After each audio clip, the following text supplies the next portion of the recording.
করি সবাই ভালো আছো আর আমিও অনেক ভালো আছি। তো চলে আসলাম নতুন একটা ভিডিও নিয়ে। সামনে পুজো চলে এসেছে, সবার মোটামুটি শপিং শুরু হয়ে গেছে।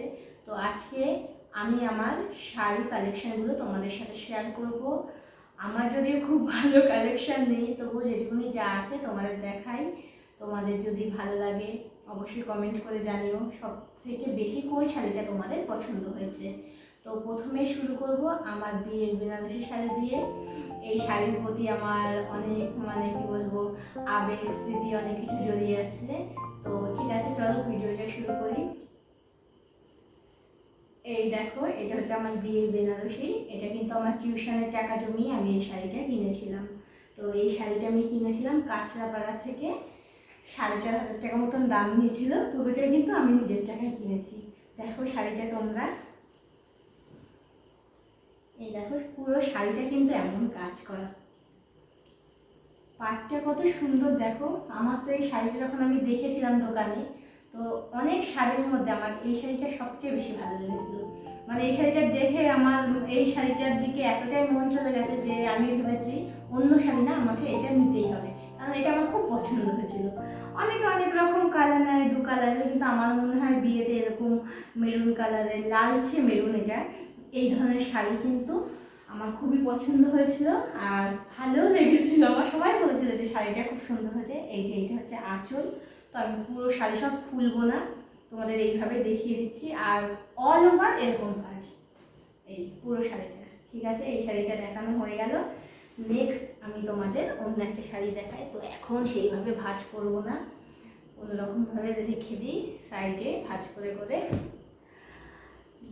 আর তারপরে আমি দেখাচ্ছি এই শাড়িটা হচ্ছে আমার বউ ভাতের শাড়ি। এটা আমার শ্বশুরবাড়ি থেকে আমাকে দিয়েছিল। তো আমার রিসেপশনের দিন আমি এই শাড়িটাই পরেছি। তো এই শাড়িটা আমার ওই শাড়িটার দাম 4,500 টাকা হলেও এটা হচ্ছে একটু কম নিয়েছিল। কিন্তু এই শাড়িটা এত সফট, আমার ওই বেনারসিটাও এতটা সফট না। আর দেখো কাজটা দেখো সারা শাড়িতে, কত সুন্দর না শাড়িটা। এই শাড়িটা আমি 3বার পরেছি, বউ ভাতের দিন পরেছিলাম, আর আমি আমার সেকেন্ড অ্যানিভার্সারিতে পরেছিলাম, তারপরে পরেছিলাম তোমার একটা বিয়ের বাড়িতে পরেছিলাম। আর পরিনি শাড়িটা। দাঁড়াও শাড়ির আঁচলটা তোমাদের দেখাই। এটা তো তোমার আঁচলটা কোথায় গেল, এই যে এই দেখো আঁচলটা দেখো। এটা হচ্ছে আঁচল, রানী কালারের মধ্যে গোল্ডেন কাজ করা। তবে আমার শাড়ি কালেকশনের মধ্যে সব থেকে দামি শাড়ি হচ্ছে আমার এই বিয়ের বেনারসিটা আর এইটা। তো এইটা আমি এখন ভাঁজ করবো না, আমি ভাঁজ করতে পারছি না, পরে এগুলো ভাঁজ করবো। এখন আপাতত এইভাবেই রেখে দিই। আর এই শাড়িটা হচ্ছে, এটা তোমাদের দাদাভাই আমাকে প্রথমবার পুজোর সময় গিফট করেছিল, দিয়েছিল। পুজোতে গিফট না, পুজোতে দিয়েছিল। কিন্তু এই শাড়িটা আমার অতটা ভালো লাগে না, কারণ আমার একটা বিয়ের বেনারসি লাল, এটাও লাল, এটা হচ্ছে কাতান বেনারসি। এটা 1,800 টাকা মতন দাম নিয়েছিল শাড়িটা। তো এই যে ভেতরের কুচিটা হচ্ছে এরকম, কুচিতে এরকম কলকা দেখো।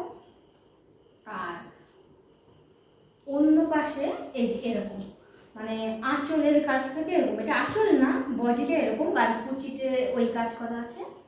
আর তারা আঁচলটা দেখায়, এই দেখো আঁচল হচ্ছে এইটা।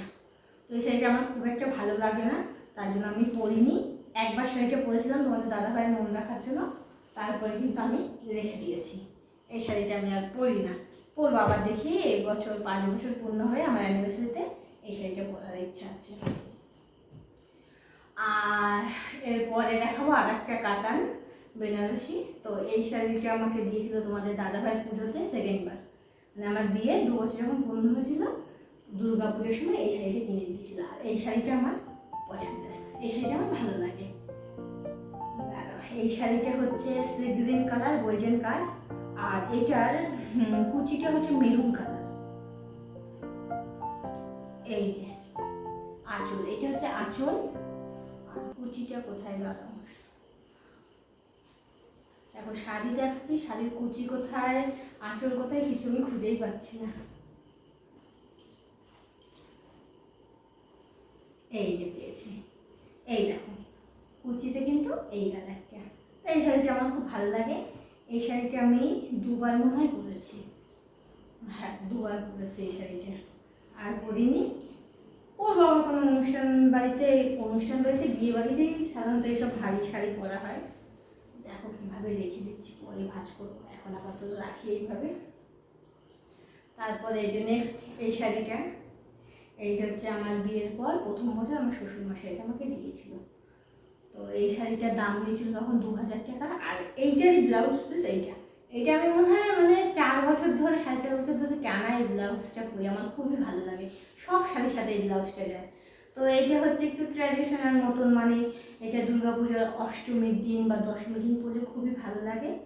লাল শাড়িটা গোল্ডেন কালারের কাজ, আর আঁচল হচ্ছে এই যে আঁচল এইটা, আর ভেতরটা হচ্ছে তোমার এই যে কি বলে এই কালারটাকে, ঘিয়ে কালার মতন নাকি, এই যে এই কালারটা, এই যে।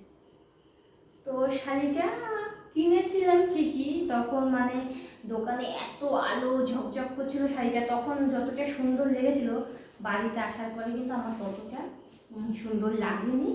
তাও এই শাড়িটা আমি একবার একটা বান্ধবীর বিয়েতে পরেছি, তারপরে পরিনি। এবার দেখাই এই শাড়িটা। এই শাড়িটা তোমাদের দাদাভাই আমাকে পুজোতে দিয়েছিল। তো প্রত্যেকবার তোমাদের দাদাভাই আমাকে 2000 টাকা করে দেয় পুজোতে শাড়ি কেনার জন্য শুধু। আর এই শাড়িটা কত নিয়েছিল, 1800 না 1600 এরকম কিছু নিয়েছিল, আমার ঠিক মনে নেই। এটা তৃতীয়বার পুজোতে দিয়েছিল। এই শাড়িটা কিন্তু আমার খুব পছন্দ। দেখো শাড়ির ভেতরটা অল ওভার কিন্তু এমন কাজ, শাড়িটা কি ভালো লাগছে না? যে সবুজ রঙের ব্লাউজ দিয়ে পরে না খুব সুন্দর লাগে। কিন্তু এই শাড়িটা আমি একবার পরেছি আর পরিনি এখনো। শাড়িটা মানে আমি ঠিক করে পরতে পারিনি, শাড়িটা একটু অন্যরকমভাবে, আমি তোমাদের স্ক্রিনে ছবি দিয়ে দিচ্ছি শাড়িটা দেখো, কিন্তু শাড়িটা একটু অন্যরকমভাবে পরলে বেশি ভালো লাগবে। তো আমার সামনে আমার ননদের বিয়ে আসছে, ওর বিয়েতে এই শাড়িটা পরার ইচ্ছা আছে। এই শাড়িটাও ভালোই লাগে, এই শাড়িটা আমার পছন্দ, ওই সি গ্রিন কালার শাড়িটা, আর এই শাড়িটা বেশি পছন্দ। আর এই শাড়িটা হচ্ছে, সব শাড়ি আমার লাল আর হলুদ, অ্যাকচুয়ালি বিয়ের পর না সব লাল আর হলুদ শাড়ি গিফটও পেয়েছি আর কেনাও হয়েছে। ফ্যানটা বন্ধ করেছে না, ফ্যানের আওয়াজে না কথাগুলো ভালো আসে না, আর তারপরে তোমরা মানে পরিষ্কার শুনতে পাবে না ক্লিয়ার, তাই জন্য ফ্যানটা বন্ধ করে দিয়েছি, প্রচণ্ড গরম লাগছে। এই শাড়িটা হচ্ছে আমার লজ্জা বস্ত্র শাড়ি, মানে বিয়ের পরে সিঁদুর দান করে ঘুমটা দিয়ে মুখটা ঢেকে দেয় না, তো এই শাড়িটা আমার জন্য পাঠিয়েছিল এই বাড়ি থেকে, কিন্তু আমরা এই শাড়িটা খুঁজে পাইনি কোথায় ছিল বিয়ে বাড়িতে। তো একটা ছাপা শাড়ি দিয়ে মানে লজ্জাবস্ত্র করা হয়েছিল। তো এই শাড়িটা তারপরে আমি ভাত কাপড়ের দিন পরেছিলাম, যখন দুপুরবেলা ভাত কাপড়ের অনুষ্ঠান হয়েছিল তখন পরেছিলাম। তো তখন তারপরে আর একবার পরেছিলাম একটা বান্ধবীর জন্মদিনে, আর পরা হয়নি। তো এটাও লাল শাড়ি, এটা আঁচলটা এরকম, এটা ব্লাউজ পিস আমি আমার দিদির কাছে দিয়েছিলাম বানাতে, আমার দিদি আজও দেয়নি। তো এটা আমি মানে পরি না ঠিকভাবে, তবে পরি না, যে 1-2বার পরেছি বললাম। এই শাড়িটা ভালো, খারাপ না। লাল কালার তো এখন পরতে ইচ্ছা করে না, লালের মধ্যে ব্লু আর গোল্ডেন, এটা হচ্ছে আমার একটা ননদ পূজা, ও পছন্দ করে কিনেছিল, কিন্তু শাড়িটা সুন্দর। তারপরে হচ্ছে এই যে এই শাড়িটা, এই যে হচ্ছে আমার মেয়ের অন্নপ্রাশনের সময় তোমাদের দাদাভাই আমাকে কিনে দিয়েছিল। এই শাড়িটা বেশি দাম না, এটা 800 টাকা দাম নিয়েছিল। তো এটা কন্ট্রাস্টে পরেছিলাম, ব্লাউজ পিস নিইনি, ব্লু কালার দিয়ে তোমাদের ছবি দেখাচ্ছে আমি। তো এই শাড়িটা আমি 2বার পরেছি, পরে আর পরিনি। এই শাড়িটা 800 টাকা মতন দাম নিয়েছিল, তবে এই শাড়িটাও আমার ভালো লাগে, হালকা আছে, এটা একটু সিল্ক, অত সফট না, কিন্তু পরে বেশ মানে হালকা পাতলা, তো পরে শান্তি, একটু সিল্ক খড়কে যায় আর কি। তো এই শাড়িগুলো দেখানো হয়ে গেল। নেক্সট হচ্ছে এই শাড়িটা আমার দিদির শাড়ি, একসময় আমার দিদি মানে কিনেছিল, আমি পরবো বলে নিয়ে এসেছি আর ফেরত দিইনি। তো এই শাড়িটা আমি একবার বান্ধবীর বিয়েতে পরেছি, আর পরি না, কারণ শাড়িটা একটু ছোটো, মানে আমার বেশি কুচি হয় না, এটা আমার খুব একটা ভালো লাগে না, এটা এমনি রয়েছে। তো ভিডিওটা অনেক বড় হয়ে যাবে, তো সব শাড়ি দেখানো সম্ভব। এই শাড়িটা আমার কিন্তু খুব পছন্দের, এটা এত সফট শাড়িটা, এটা আমার সেকেন্ড অ্যানিভার্সারিতে আমার শাশুড়ি আমাকে দিয়েছিল। তো এই শাড়িটা আমি অনেকবার পরেছি, এই শাড়িটা পরতে আমার খুবই ভালো লাগে, এত সফট সফট, এটা মানে বাংলাদেশের শাড়ি। তো এই শাড়িটাও আমার খুবই পছন্দের। এই শাড়িটার দাম আমি বলতে পারবো না। শাড়িটা কি ভালো লাগছে না দেখো, মেরুন আর লাল আছে আর গোল্ডেন আর একটা কালচে খয়েরি মতন আছে, ডার্ক মেরুন যাকে বলে। আমার একটা জাল কাতান শাড়ি আমার বাপের বাড়ি আছে, এই শাড়িটা তোমাদের দেখাতে পারলাম না। আর ভিডিওটা আজকে এখানে শেষ করছি, কারণ সব শাড়িগুলো দেখাতে গেলে ভিডিওটা অনেক বড় হয়ে যাবে। অন্য আরেকদিন আরেকটা ভিডিওতে আমি বাদবাকি কালেকশানগুলো তোমাদের দেখিয়ে দেবো। আচ্ছা, বাই বাই, ভিডিওটা আজকে এখানেই শেষ করলাম।